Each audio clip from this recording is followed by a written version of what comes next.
Je vais fermer la porte après, on me met là peut-être, oui.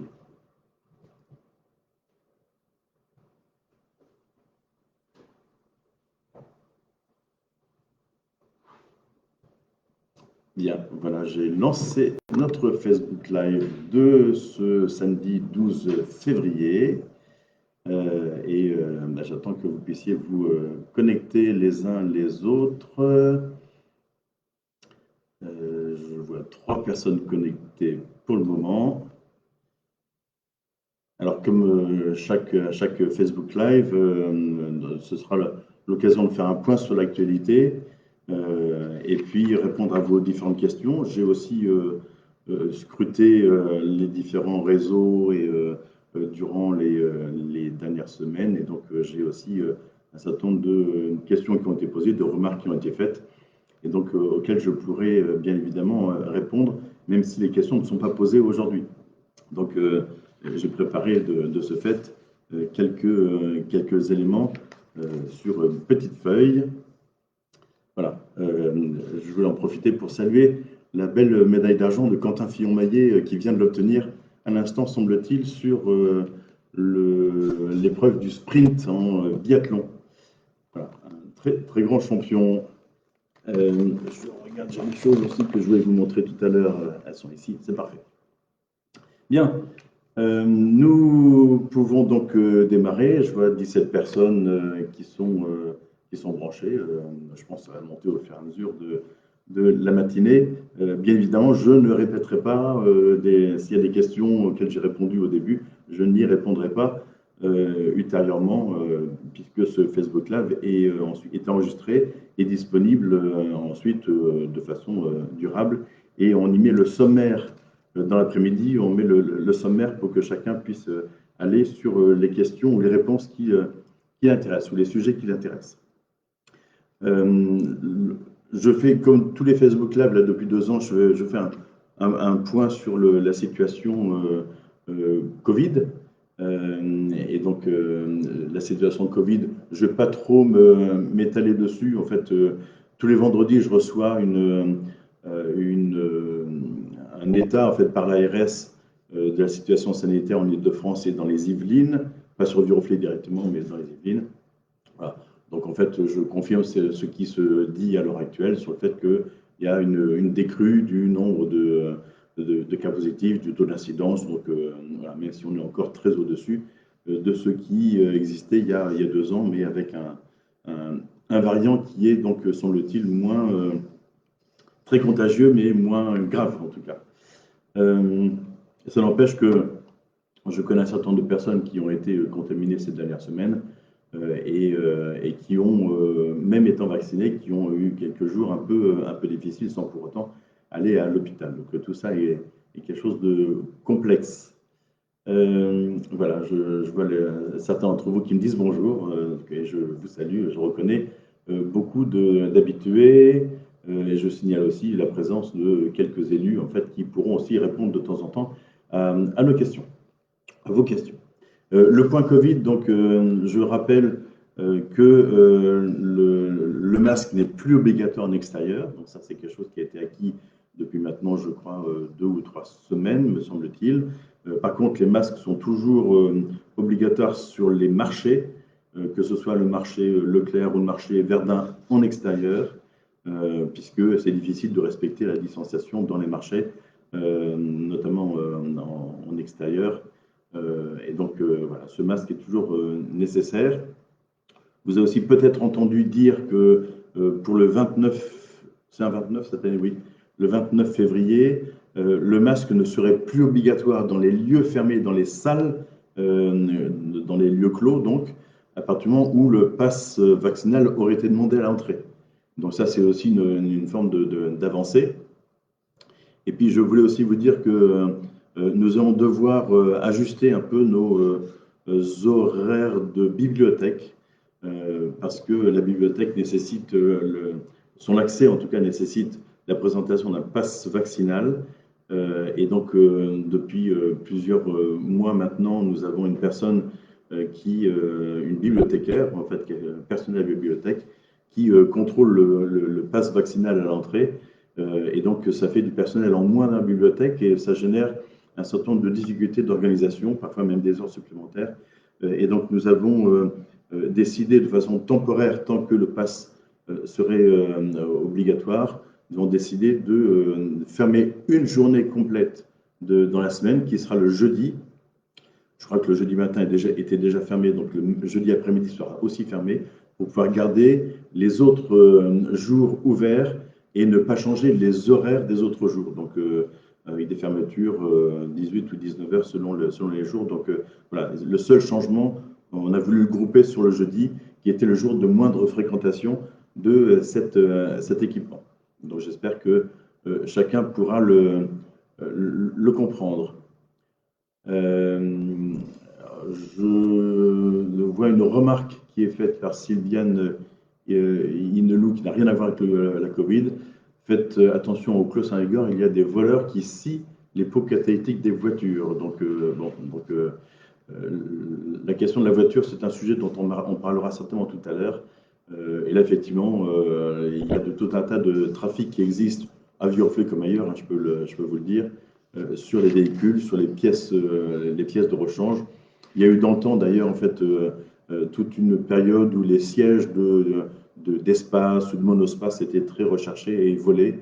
Voilà, donc les pots catalytiques contiennent certains métaux, je crois aussi précieux. Enfin, il y a tout un tas de choses. Et il y a aussi, en fait, il y a eu quelques vols de voitures sur Viroflay, mais on va croire le commissariat, il y en a un peu partout dans la région, notamment sur des SUV et notamment des SUV hybrides de type Toyota ou 3008, donc des RAV4 chez Toyota, je crois que c'est ça, ou des 3000 ou 5008 dans la ville. Donc voilà, soyez très attentifs et éventuellement protégez vos véhicules.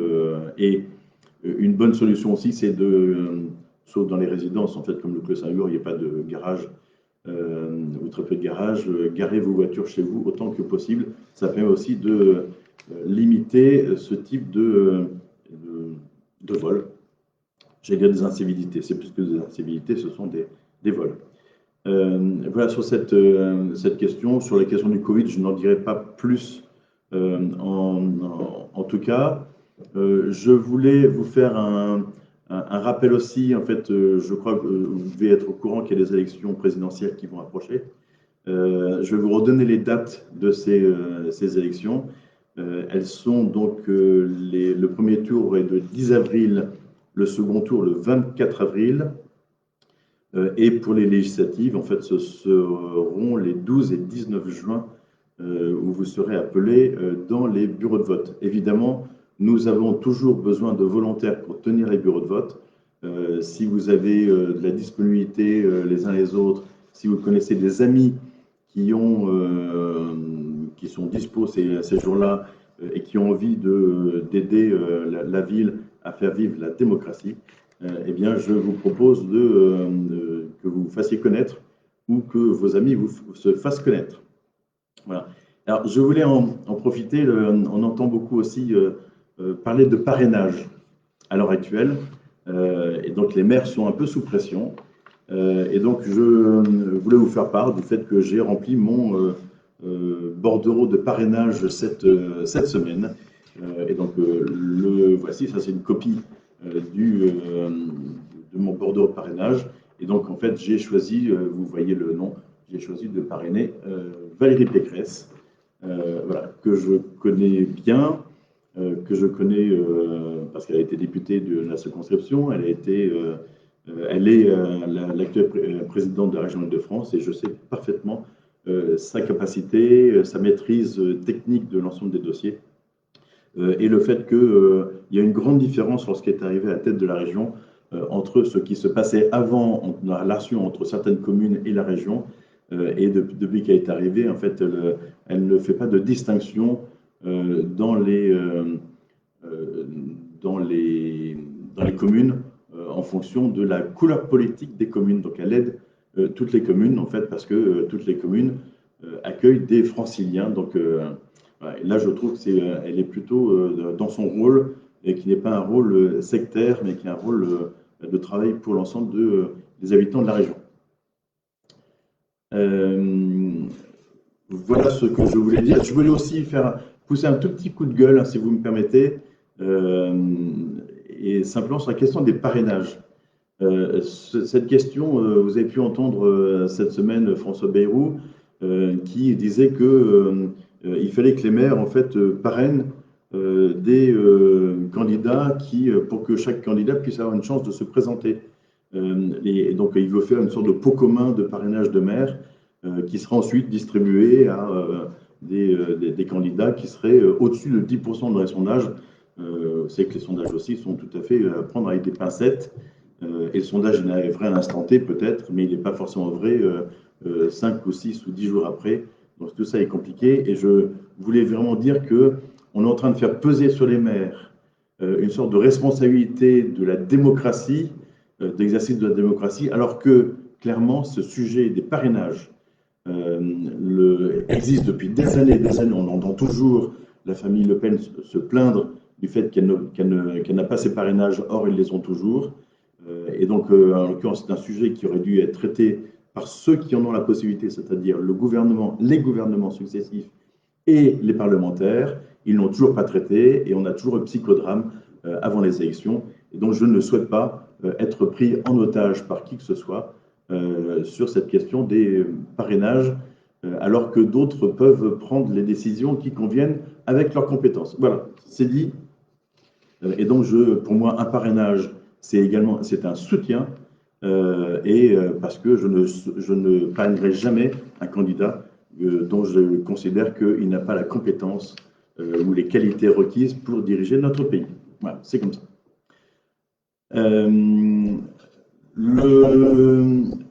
Je voulais faire un point, puisque des questions avaient été soulevées. Vous savez, on a été confirmé dans le fait que nous sommes ville avec 3 arrobases, donc ville internet en quelque sorte. Donc il y a des catégories comme pour les fleurs, les villes fleuries.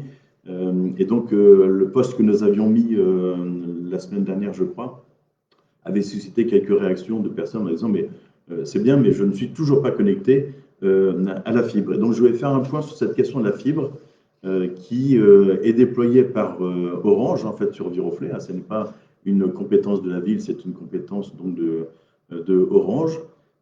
Et donc sur un point extrêmement précis, sur Viroflay, il y a potentiellement 9534 points de connexion possibles, ce qu'on appelle des équivalents logements. Il y en a 8602 raccordables au débit. Il reste donc actuellement, donc il y en a 8602, il reste donc la différence, 931 équivalents logements qui resteraient donc à connecter. Et sur ces 931, il y a 414 qui se situent dans des immeubles neufs. Il y en a 430, donc soit un peu moins de la moitié, pour lesquels il y a eu des refus de connexion. C'est-à-dire qu'il y a des copropriétés qui ont dit qu'elles ne souhaitaient pas que la copropriété soit raccordée. C'est le droit de chacun. Donc 430 ont refusé. Il y en a 49 pour lesquels il y a un problème de génie civil, c'est-à-dire le fait qu'il faut trouver le passage sous terre en fait dans les différents fourreaux qui existent pour arriver à connecter certains logements. Donc 49 avec un blocage lié au génie civil, dont une copropriété de 42 logements.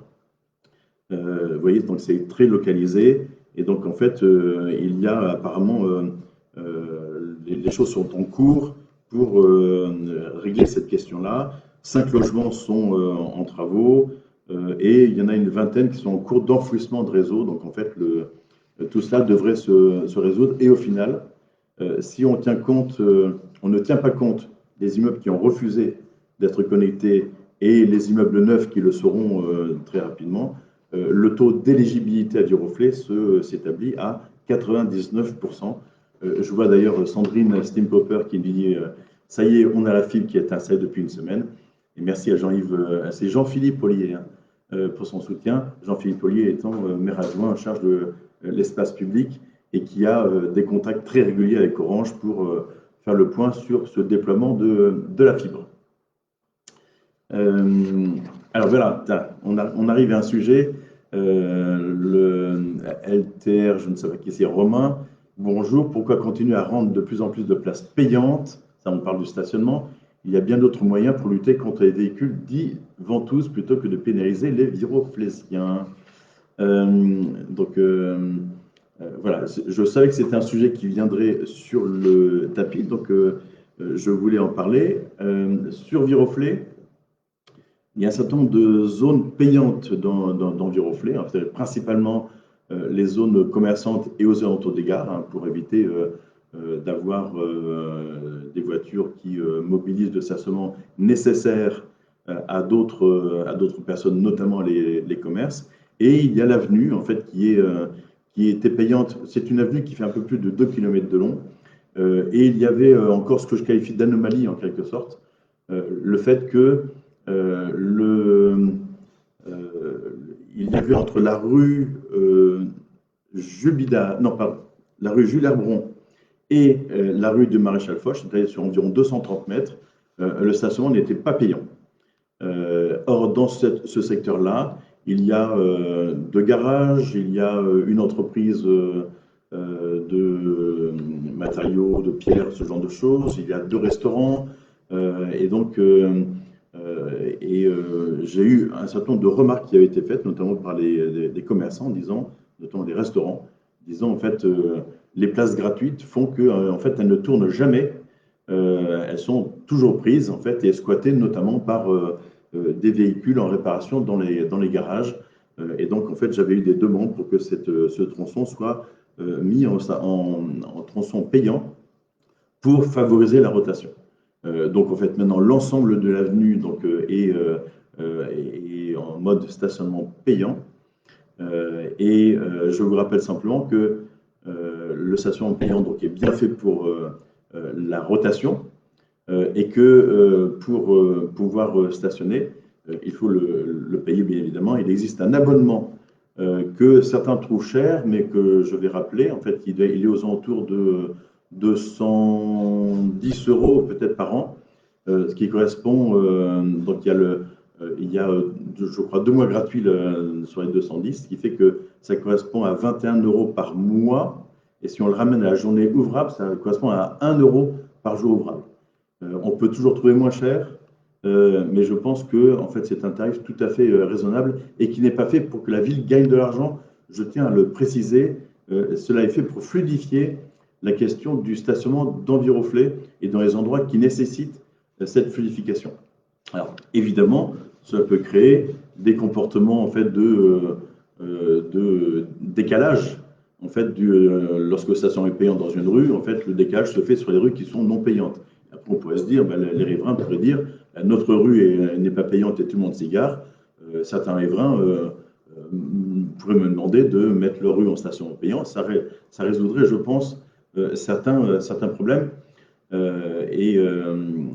Voilà. Donc, je ne pense pas très sincèrement que le stationnement, l'abonnement soit trop cher, en tout cas. Je vois Caroline Leff qui dit pourquoi ne pas donner un macaron aux résidents afin de les dispenser de payer le stationnement. Je ne peux pas répondre à cette question-là. Je ne peux pas mettre en place ce type de dispositif. Le macaron, c'est simplement le fait d'avoir payé son abonnement parce qu'il y a des résidents qui ont une voiture, 2 voitures, 3 voitures. Certains peuvent la garer chez eux et ne le font pas, préfèrent les garer dans la rue.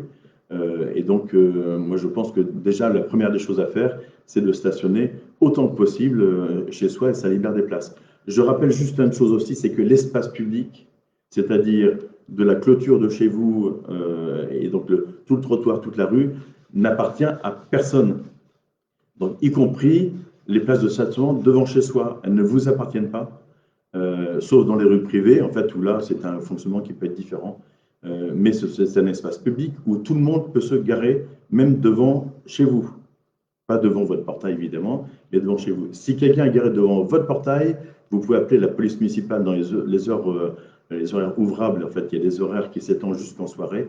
Et donc, la police municipale viendra dans ce cas-là et cherchera à faire partir le contrevenant. Je vois régulièrement la police appelée pour ce genre de situation. Voilà. Et un point qui est un peu important aussi, c'est le fait que beaucoup de personnes se plaignent des garages qui se situent sur l'avenue, notamment le Nissan ou le Peugeot, disant qu'ils occupent beaucoup de place. J'en suis conscient. Il se trouve que les garages ont la possibilité, et je l'ai vu avec le garage Peugeot encore il y a quelques mois, ont la possibilité d'acheter des abonnements pour Viroflay, et des abonnements non liés à un véhicule en particulier, mais qui peuvent mettre sur les différents véhicules qui sont en réparation et qui seraient stationnés sur l'avenue. Et là, le garage Peugeot, en fait, dispose d'une quinzaine d'abonnements, me semble-t-il. Et donc, lorsque je vois Mélanie Robès, par exemple, qui nous dit quand vous verbalisez tout le monde, verbalisez vraiment tout le monde sans oublier vos copains, entre guillemets.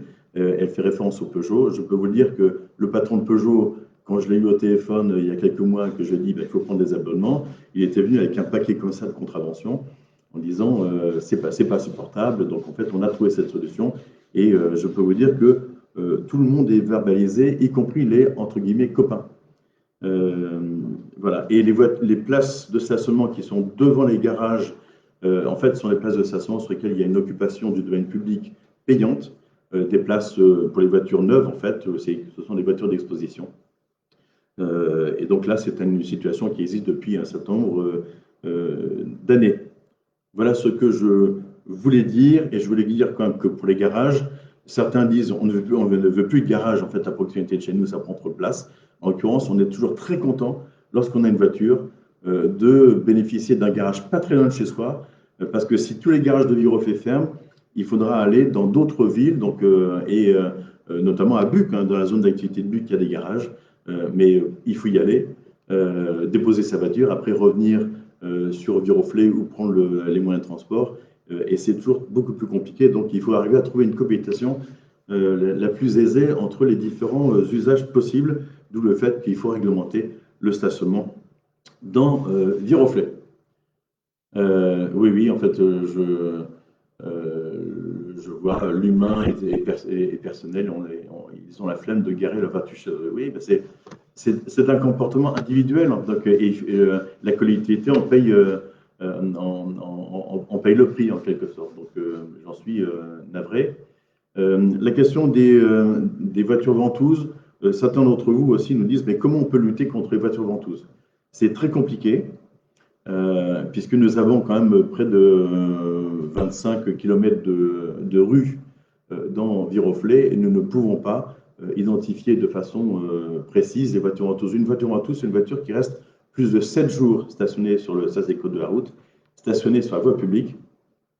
Et donc, nous ne pouvons pas recenser toutes les voitures une par une, jour après jour. Donc, en fait, la voiture ventouse, elle est identifiable si elle est très maculée de fientes de pigeons, par exemple, sur l'avenue, ou alors il pousse des choses tout autour. Donc ça, elle est identifiable.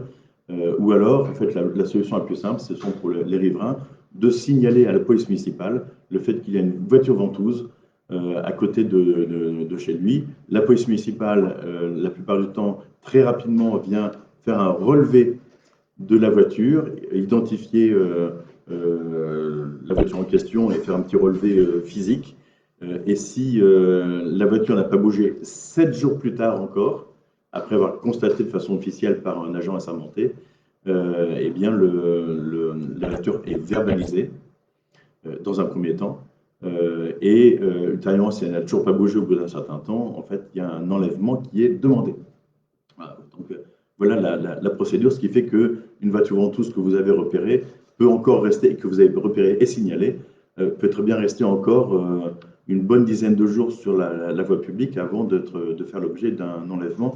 On essaie toujours de contacter les propriétaires pour essayer d'éviter l'enlèvement. C'est une particularité de la police municipale. On essaie toujours de trouver une solution qui soit la moins pénalisante possible.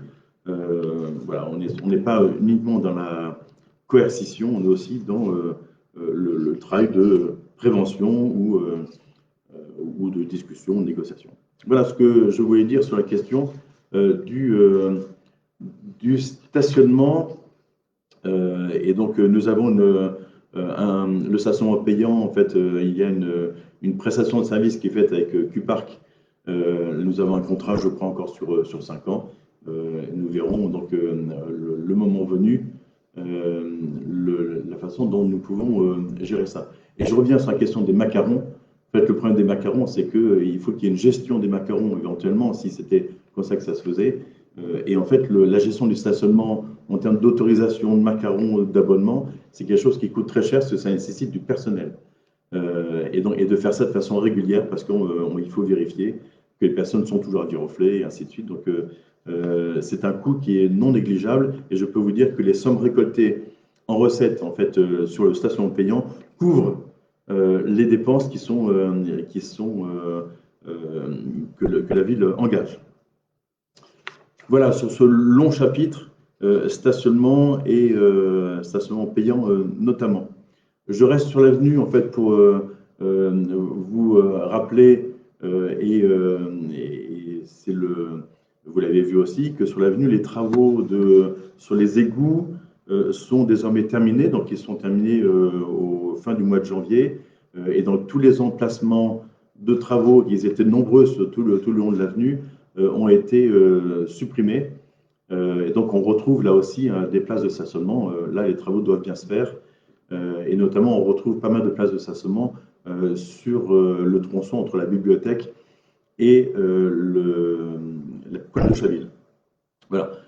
D'autres chantiers en fait sont en train de se terminer, d'autres chantiers de construction d'immeubles, notamment là aussi en face dans ce tronçon du côté de Chaville. Il y en a un autre qui a démarré du côté de l'immeuble, le terrain des réservoirs, et d'autres se finissent aussi du côté de la rue du Maréchal Foch. Vous avez vu que la dalle béton qui avait été faite pour protéger un peu le trottoir est partie, et donc là aussi on va retrouver les places de stationnement telles qu'on pouvait les connaître avant, donc progressivement les places se relibèrent. J'ai vu une question.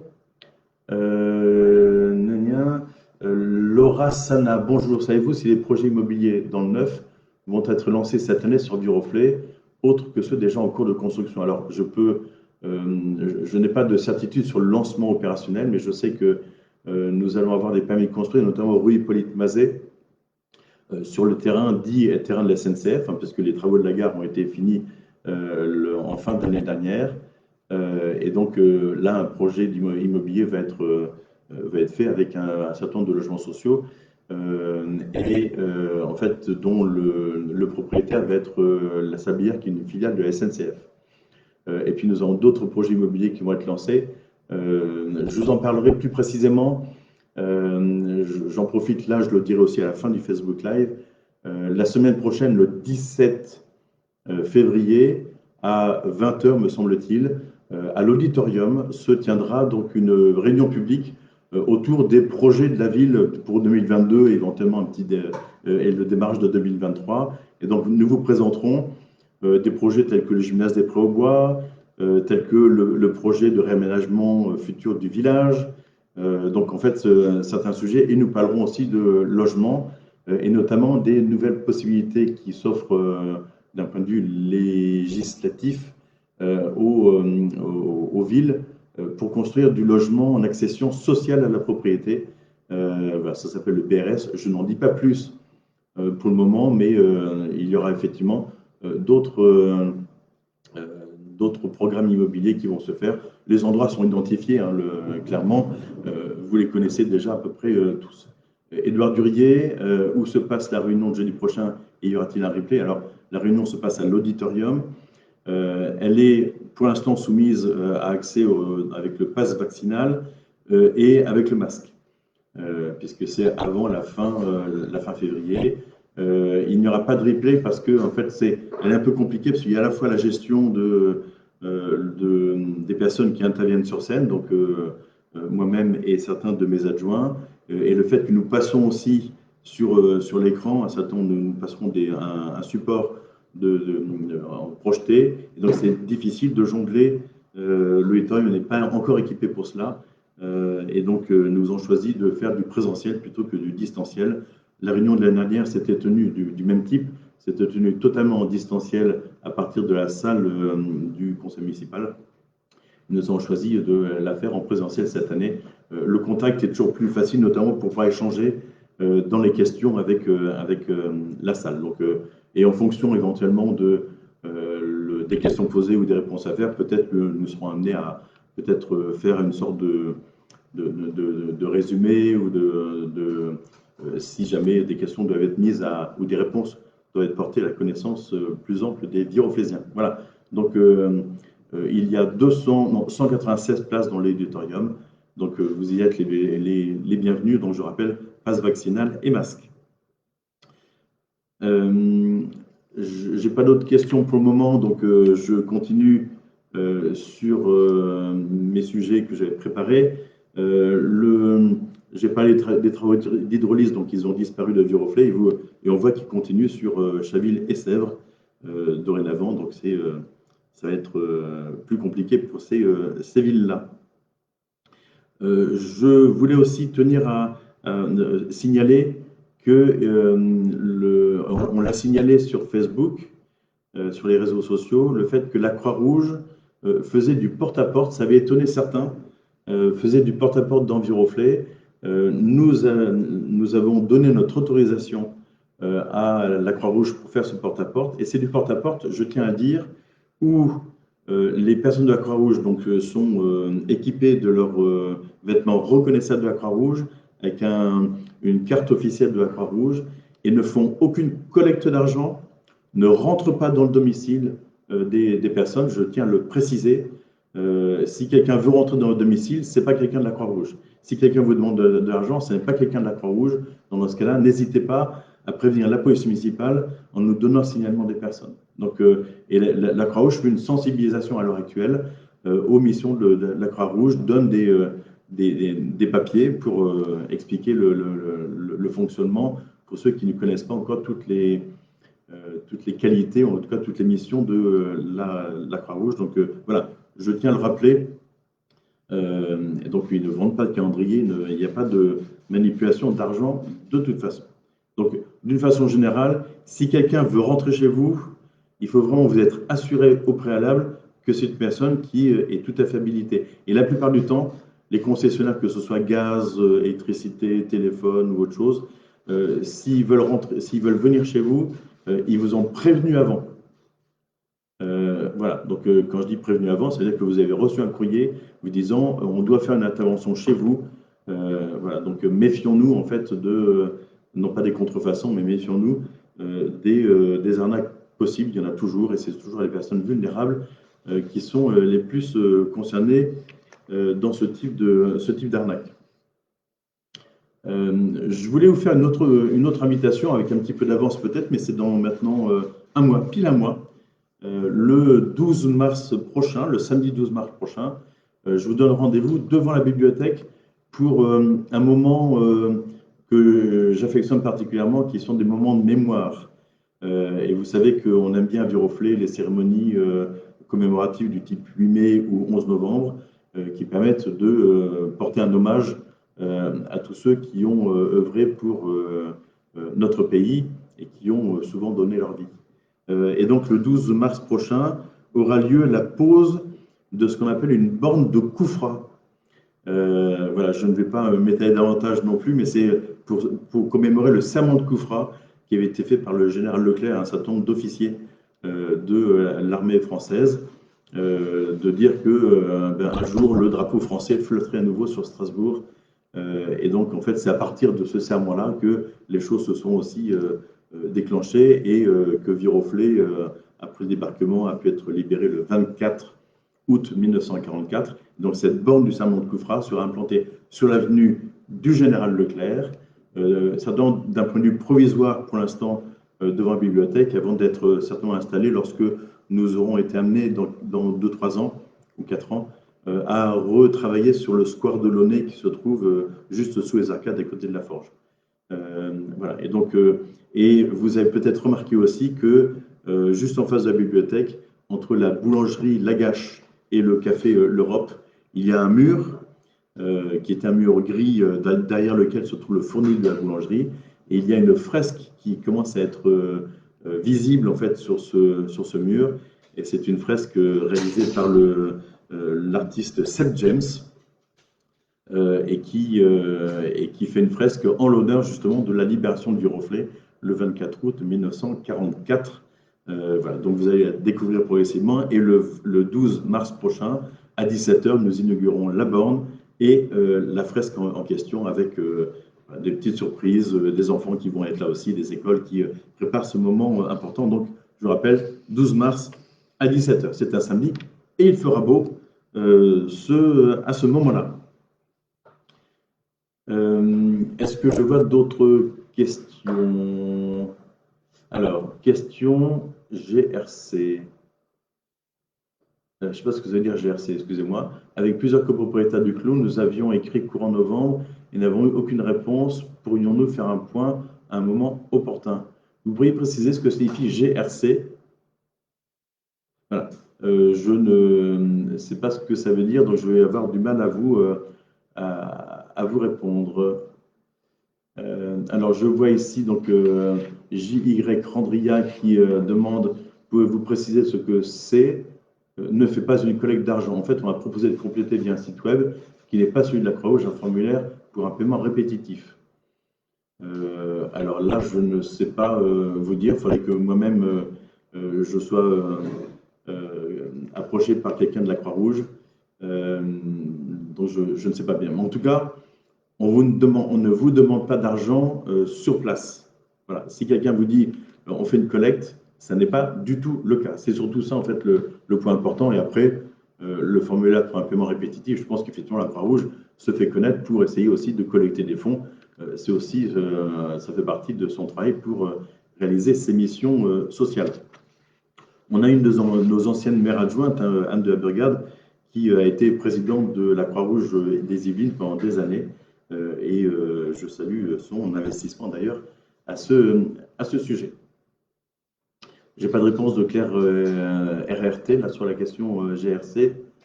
Bon, bah, je vais attendre peut-être d'avoir la réponse. Tout à l'heure, on parlait un petit peu de questions de logement. Je ne me suis pas trop étendu sur le sujet, donc j'en parlerai certainement davantage le 17 février prochain. Mais je veux aussi vous dire, en fait, il y avait eu une polémique à un moment donné à côté de la gare Rive Gauche. Il y a eu 2 maisons en meulière qui avaient été démolies pour y construire un immeuble à la place. Et donc cet immeuble est fini. Et vous avez pu remarquer qu'au rez-de-chaussée se sont installés des locaux médicaux ou paramédicaux que nous n'avions pas avant. Et il existe notamment maintenant un cabinet dentaire avec deux dentistes, le docteur Mimoun et le docteur Sévan, qui ouvrent leurs portes lundi prochain. Donc en fait, voilà, c'est une offre supplémentaire médicale à Viroflay, dont nous ne disposions pas jusqu'à présent. Et il y a un autre local dans ce même immeuble, et c'est un local qui est un cabinet santé, donc avec des paramédicaux. Il y a 5 praticiennes, je vais vous donner leur nom et leur spécialité. Il s'agit de Sarah Bourgeois, qui est ostéopathe, avec des spécialités périnatales et pédiatriques. Clément Huchet, qui est sophrologue. Chloé Aiglon, qui est naturopathe. Géraldine Aubert, qui est kinésiologue, et Marion Cattel, qui est psychologue clinicienne. Voilà, donc en fait, le rez-de-chaussée maintenant donc, va être entièrement dédié à des professions médicales ou paramédicales. C'est une bonne chose. Excusez-moi, je bois un petit peu. Remarquez, c'est un meuble de notre ville jumelle de Hasselor.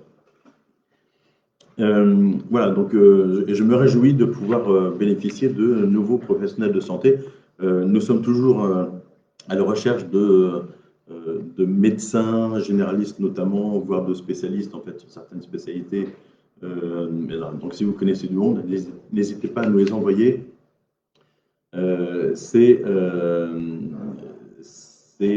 un point important. Alors, je vois que Jean-Philippe Ollier répond à Claire RRT sur les questions de GRC. Ah oui, la gestion de la relation client. D'accord. Et je ne voyais pas bien le lien et je ne. Voilà, donc le courrier semble avoir été reçu et je ne sais pas exactement de quoi il s'agissait, mais je pense que les échanges vont se faire avec, entre Jean-Philippe Ollier et Claire RT, peut-être en message privé ou je ne sais pas. Aurélie Papillon nous demande, de nouveaux restaurants vont-ils voir le jour dans notre ville? Je l'espère, je le souhaite. En tout cas, ça ne se décrète pas. C'est ça un peu la difficulté, c'est-à-dire que moi je souhaite que des restaurateurs puissent venir s'installer dans le futur immeuble qui sera construit du côté de la place de la Fête, donc sur le haut du terrain de Bon Repos. Quand je dis le haut, ça donne directement vers la piscine. Nous avons prévu un local qui soit un local facilement utilisable par un restaurateur pour s'y installer. Donc nous sommes à la recherche. Et puis vous avez tous remarqué que la crêperie, les crêpes à maman, a fermé pour un certain nombre de raisons. Elle s'était déjà transformée en restaurant au traiteur italien, ce genre de choses. Elle continue à faire des crêpes. Je crois d'ailleurs que ce matin, elle doit être sur le marché de Chaville en train de faire des crêpes. Et là, il me semble que le fonds de commerce est en train d'être cédé. Là aussi, pour une activité de restauration, c'est un petit local, mais une activité de restauration devrait pouvoir y voir le jour. Donc voilà à peu près sur les sujets que je connais pour l'instant sur la question des restaurants. Si vous connaissez des personnes qui sont intéressées pour ouvrir et exploiter un restaurant sur Viroflay, envoyez-les nous parce que nous pourrions éventuellement avoir des opportunités dans les mois ou les années qui viennent. Donc nous sommes toujours preneurs et notre service des affaires économiques est là pour essayer de trouver des solutions aux porteurs de projets. Et donc à la fois notre service et Christine Caron qui est en maire adjoint en charge de ce sujet-là. Donc il ne faut surtout pas hésiter. Ah oui, je vois. TRRT, je vois de quoi il s'agit. Voilà, cette question privée.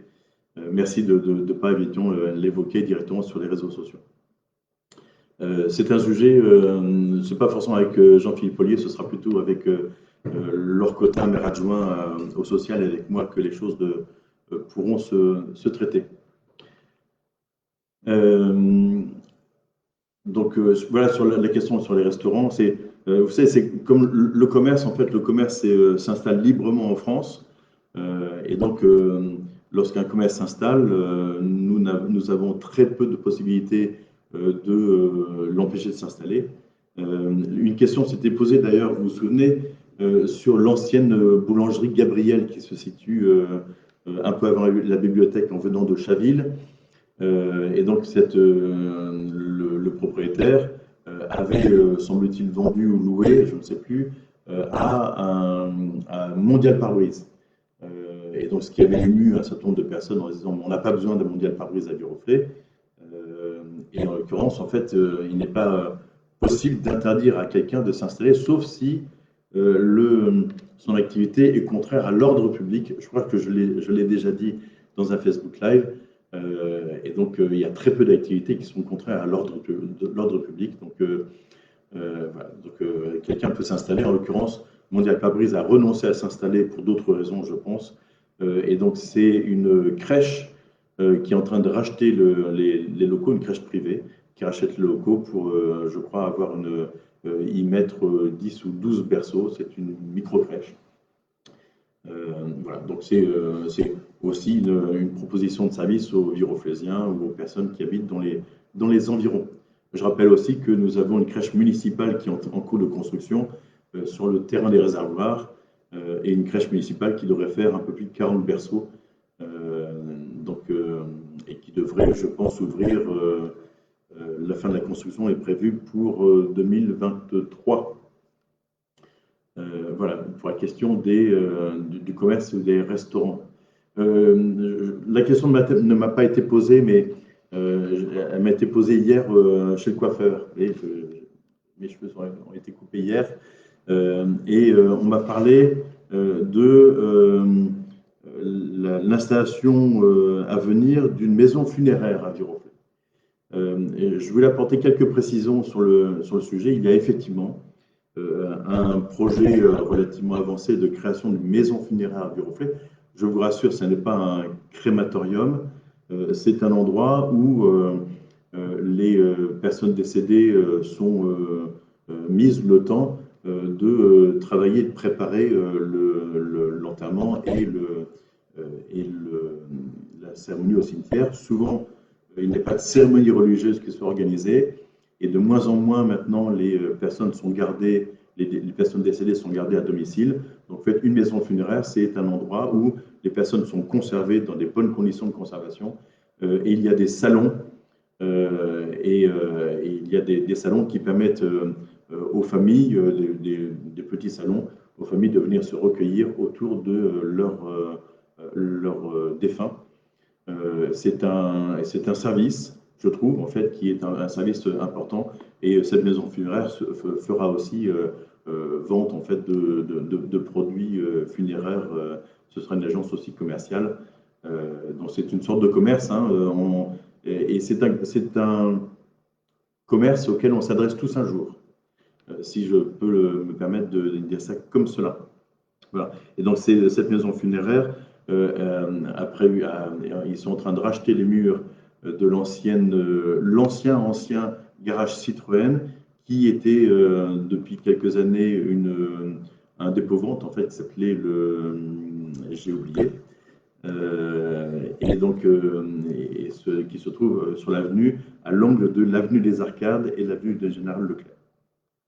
Voilà. Et donc, c'est une autorisation préfectorale. Le conseil municipal de Viroflay a donné son accord, a donné un avis favorable, et le préfet donc ensuite délivre son accord, parce que c'est réglementé comme activité. Voilà ce que je voulais dire. Je vois une question de Virginie Cardran-Levert. La crèche des réservoirs remplace-t-elle celle du plateau où elle se remplisse? Oui, elle remplace celle du plateau, en fait, qui se trouve sous la salle du Nuet de Segonzac. Et donc, une fois que la crèche du plateau aura été déménagée dans la crèche du réservoir, nous pourrons entamer, certainement au courant 2023 ou 2024, la rénovation thermique en termes d'accessibilité et d'usage de l'ensemble de ce bâtiment qui accueille la salle du Nuet de Segonzac, à la fois pour y créer de nouvelles salles associatives notamment, et agrandir la salle du Nuet de Segonzac pour qu'elle puisse accueillir au-delà de 250, actuellement c'est 200 personnes, mais potentiellement 250 voire 270 personnes en tant que salle de fête ou salle de spectacle. Donc ça fait partie de notre projet de mandature, mais pour faire ça, il faut que la crèche du plateau ait été déménagée au niveau de la crèche des réservoirs. La crèche des réservoirs restera évidemment une crèche municipale en complément des crèches privées qui peuvent exister. Je vois que Bertrand Schneider, qui est élu à Viroflay, et Christine Caron, qui est maire adjoint, répondent en fait sur le nom effectivement de l'ancien dépôt-vente, donc l'époque, c'est bien cela. Ensuite, je vois d'autres. Il y avait une question sur est-ce qu'un centre de santé, et je crois que Vincent Guillon a répondu, est-il prévu qu'un centre de santé ouvre prochainement à Viroflay, du type place du marché à Chaville? Ça n'est pas un centre de santé, en fait, à Chaville, c'est une maison médicale. Centre de santé, c'est quelque chose de tout à fait différent. Le centre de santé, c'est un lieu avec des professions médicales payées par une collectivité. Il en existe quelques-uns en France. Et donc, nous avons prévu, je vous rappelle que la ville a acheté un cabinet médical déjà, le cabinet Marivel, pour maintenir une activité médicale dans ce cabinet. Et nous avons aussi prévu de racheter un local commercial boulevard de la Libération dans le quartier de la gare de Chailly-Vélizy pour y implanter aussi 3 cabinets médicaux. Les négociations ont eu lieu. Maintenant, il ne reste plus qu'à ce que le propriétaire libère les lieux et que nous signons l'acte de vente, faire les travaux ensuite d'aménagement à charge de la ville pour ensuite pouvoir louer à un tarif tout à fait raisonnable ces locaux à des professionnels de santé, on espère médecins ou médecins généralistes. Alors, Donc là aussi, je relance mon appel. Si vous connaissez des médecins généralistes, vous pouvez leur dire que nous envisageons de créer 3 cabinets du côté de la place de Verdun. Voilà, Vincent Guillon y a répondu. Je remercie mes adjoints en fait, de répondre aussi aux questions au fur et à mesure. Ils sont très attentifs, vous voyez, entre Paula Piekevich, qui est conseiller municipal délégué au sport, Bertrand Schneider, qui est dans l'équipe de la communication, Christine Caron, maire adjoint affaires économiques, Vincent Guillon, élections, santé, aussi il s'occupe des cabinets médicaux, et puis événementiel et communication. J'ai dû en oublier peut-être aussi, et Jean-Philippe Ollier sur l'aménagement de l'espace public. Voilà, je ne vois pas d'autres questions pour l'instant. J'étais à peu près au bout de ce que j'avais préparé comme réponse. Voilà, donc pas d'autres questions. Merci de vos réponses et pour les explications. On essaye toujours de... C'est important ces moments de Facebook Live, en fait, parce que ça permet effectivement de pouvoir vous apporter les réponses au fur et à mesure. On essaye aussi de le faire. C'était le cas, je ne sais pas si vous avez remarqué, si vous êtes un habitué des réseaux sociaux, on l'avait au mois de janvier, il y avait des questions qui se posaient sur la question des tests. Vous savez, quand le protocole sanitaire, notamment dans les écoles, était extrêmement contraignant. On nécessitait de faire des tests de façon très régulière sur les enfants. Il y avait un engorgement complet de tous les espaces de laboratoire, pharmacie, et c'est à Duroflay comme partout ailleurs. Et donc la question était posée de savoir si nous pouvions réouvrir le centre de test que nous avions mis dans le centre Dieu le veut. Et donc nous avions préféré répondre rapidement sur les réseaux sociaux plutôt que d'attendre le Facebook Live pour apporter la réponse, puisque c'était une question urgente et nous étions dans l'impossible de le faire, parce que ce n'est pas la ville qui pouvait le décider elle-même. Voilà, je remercie Nathalie. Un bonjour depuis Bougival. Nathalie est adjointe et première adjointe au maire de Bougival. Elle s'occupe de petite enfance, de famille, logement social, logement à Bougival. Je la salue, je la remercie de suivre notre Facebook Live. Marion Fraisse-Petitbon. Bonjour Monsieur le maire, peut-on faire quelque chose contre les déjections canines rue Laura Beaulieu? C'est une vraie catastrophe et c'est honteux de la part de tous les propriétaires. Le sujet est un sujet avec le stationnement, les déjections canines, c'est le deuxième sujet, et donc nous essayons de lutter aussi contre les déjections canines.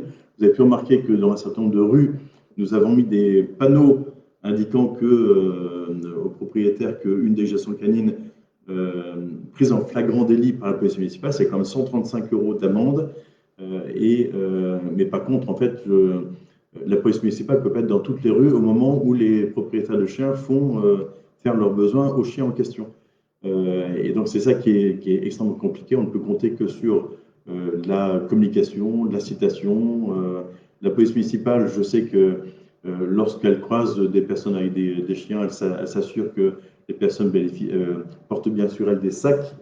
Ce n'est pas parce qu'on a un sac pour ramasser qu'on ramasse forcément, mais néanmoins, c'est déjà le premier pas. Et quand je vois une personne qui ramasse une déjection, je la remercie de cela. Et souvent, en fait, les personnes en question me disent « mais c'est normal de le faire ». Oui, c'est normal, mais tout le monde ne le fait pas.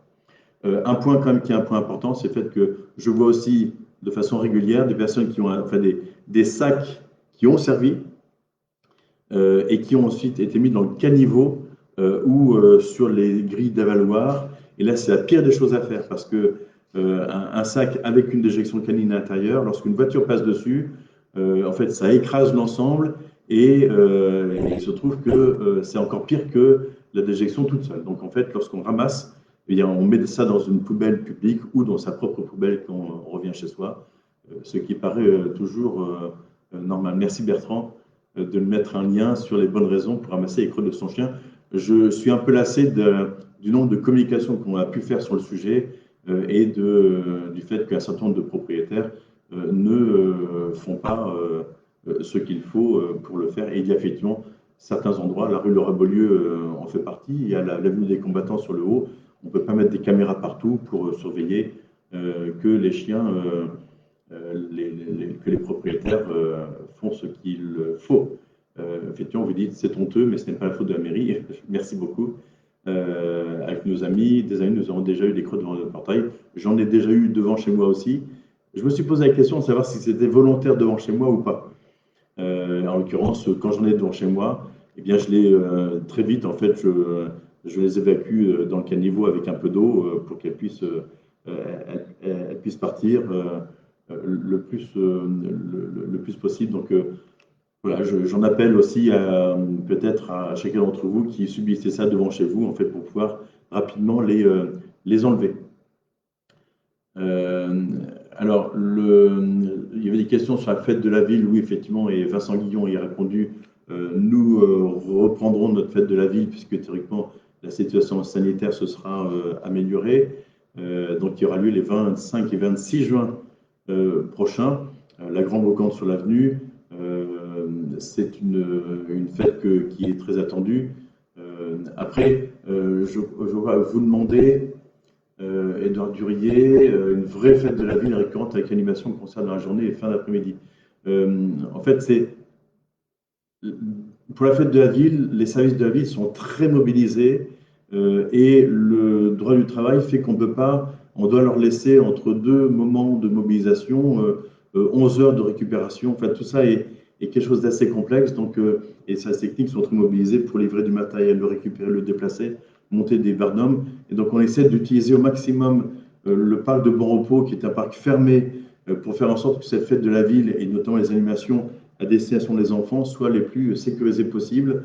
Et c'est pour ça que nous avons gardé une bonne partie du parc de Bon Repos pour y faire des choses. Donc, dans toute la ville, c'est un peu difficile. Et je compte éventuellement, je sais que l'association Hippie Para organise une fête du harage régulièrement. Je ne sais pas quelle est la date qui était prévue, mais je pense que c'est aussi important de pouvoir avoir des sortes de fêtes locales organisées par des associations locales. Ça contribue aussi à la convivialité dans la ville. Il ne faut pas tout attendre de la ville non plus, je pense. La fête de la ville, c'est une grosse chose déjà à organiser. Voilà, donc je compte aussi sur les uns et les autres pour travailler là-dessus. Sur Marion, alors on est sur la fin de notre heure de Facebook Live. Vous posez beaucoup de questions. La question de lampadaire sur le cheminement piéton derrière la mairie, faut qu'on regarde ça. Là, c'est Jean-Philippe Ollier qui va regarder ce sujet-là. Et le stop de la rue Malouet, vous devez habiter pas loin de là, je pense. Le stop de la rue Malouet, mais je peux vous dire que tous les stops de la ville, en fait, sont plus ou moins respectés. Il y a le stop devant devant l'église Saint-Eustache, il y a le stop d'Henri Corby, le stop de Gaston Boissier.